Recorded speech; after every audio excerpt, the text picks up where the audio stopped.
Hello there, Dr. Bill Crawford here, psychologist, speaker, author of 4 books, host of 2 PBS specials. Here today to bring you another tip on how to help you create the life you want. Now, normally I talk about issues around psychology, leadership, clarity, confidence, creativity, things like that. Today I want to do something a little bit different. I had the pleasure of meeting a young lady by the name of Kathy Manning. She is from Canada. I've met her on one of the retreats that I was leading. And she has a service where she works with people with early dementia. And she works with them in a way where she looks past that dementia.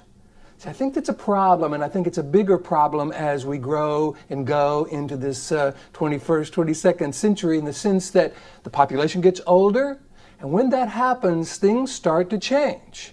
You know, I mentioned in an earlier video, I'm 65, and I'm noticing my mind isn't quite as sharp as it used to be, and part of that can be scary. If you start noticing you are forgetting things, what you start thinking about is, oh my God, here it comes. You see all the pictures, you hear all the horror stories, and it's not like that's not true, right? There are people out there that the dementia is so serious that they don't know who they are, they don't know what's going on around them, and that's very sad, not only for them, but for their caregivers. But that early dementia, I think we can do something about, because what happens is when we forget something, we get scared. And when we get scared, we go to that lower 20% of the brain. Well, all of our memories and all of our knowledge and all the things we're trying to remember is not in the lower 20% of the brain, and therefore it makes it worse.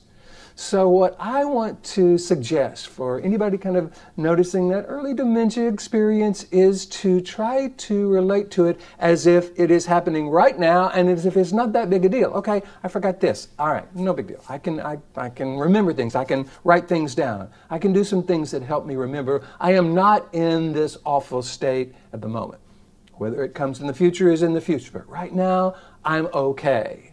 And for those of us who are dealing with people who are starting to forget things, don't relate to them in terms of the worry and your fear. It frightens them. It drives them down to that lower 20% of the brain. Kathy wrote me a poem after the retreat, because I worked with her a little bit about how to work with people with early dementia. She asked me some questions about it. I was happy to give her my best thoughts. She wrote me a poem. I've taken the poem, I found some pictures, and I found some music to put to it, and I wanted to share that with you now. So if you're a caregiver or if you're someone with that early dementia, hopefully this can be helpful in terms of the ability to recognize, I'm still here. See what you think.